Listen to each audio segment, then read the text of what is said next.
Le titre de notre exhortation est « Il n'est pas bon pour l'homme de consommer la nourriture des démons, car elle est un poison pour sa nature. » Entrons dans le vif du sujet. En effet, il n'est pas bon pour l'homme de consommer la nourriture des démons, qui est le péché dans toutes ses formes. Le péché est bon pour le cœur des démons, car ils ont été maudits par Dieu pour être à jamais son contraire sans possibilité de rachat, et pour détester Dieu et tous ceux que Dieu aime. Dieu aime tous les humains, raison pour laquelle il a sacrifié son Fils unique Jésus-Christ pour nous sauver par la foi en Jésus-Christ de la colère à venir. Par contre, le péché n'est pas bon ni pour le corps, ni pour le cœur, ni pour l'esprit de l'homme, car Dieu a béni l'homme avec grand H en le créant à son image et à sa ressemblance, pour que le cœur de l'homme devienne comme le cœur de Christ par la foi en Jésus-Christ. Par haine pour Dieu et les hommes, les démons ne cessent de saisir l'opportunité de notre éloignement de Dieu, de notre distanciation de Dieu, pour nous détruire nous-mêmes, nous détruire les uns des autres par la puissance de la séduction, de la convoitise du péché. Notre éloignement de Dieu nous prive de la puissance de Dieu qui repousse la puissance des démons, qui est la puissance de la séduction du mal, de la manipulation, de la destruction. Le moyen que Dieu nous a donné à nous les humains pour vaincre les démons dans toutes leurs manifestations est de rester proche de lui par des prières, des supplications, la méditation sur sa parole, l'obéissance à sa parole, avec l'aide de son assistance par son Saint-Esprit dans le nom de Jésus-Christ.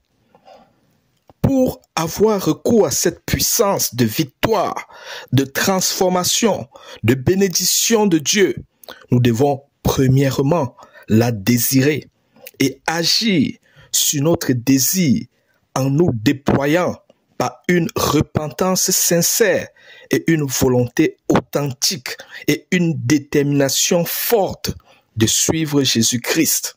Je veux dire Dieu.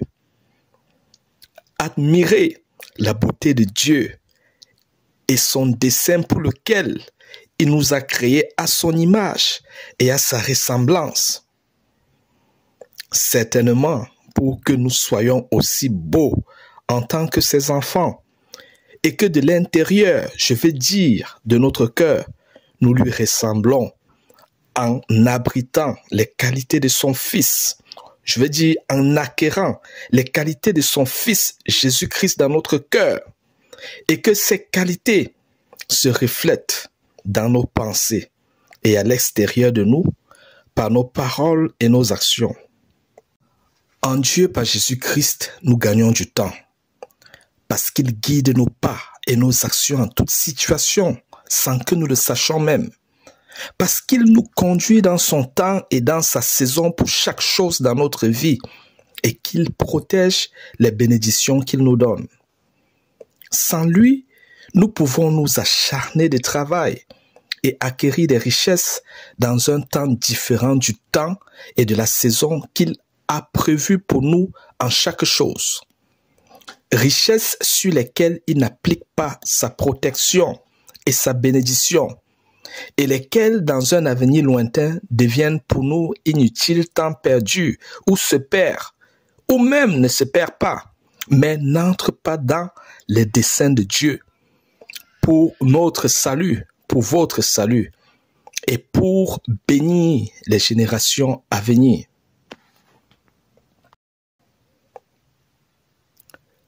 Reviens à Jésus-Christ tous les jours, car il est notre nourriture et notre breuvage quotidien. Sans cette nourriture et ce breuvage quotidien, nous manquons de force, d'énergie pour affronter la journée et triompher d'elle par la foi comme Dieu le veut. Sans Jésus-Christ dans notre journée, à l'exception de sa grâce, nous avons l'illusion d'avoir gagné la journée. Mais devant Dieu, c'est un temps perdu, un but manqué et un retardement ou une perte de bénédiction qu'il avait prévu à un temps donné dans notre vie. Restons proches de Dieu tous les jours pour ne rien manquer de lui. Merci pour ton attention et que Dieu te bénisse. Jésus-Christ t'aime.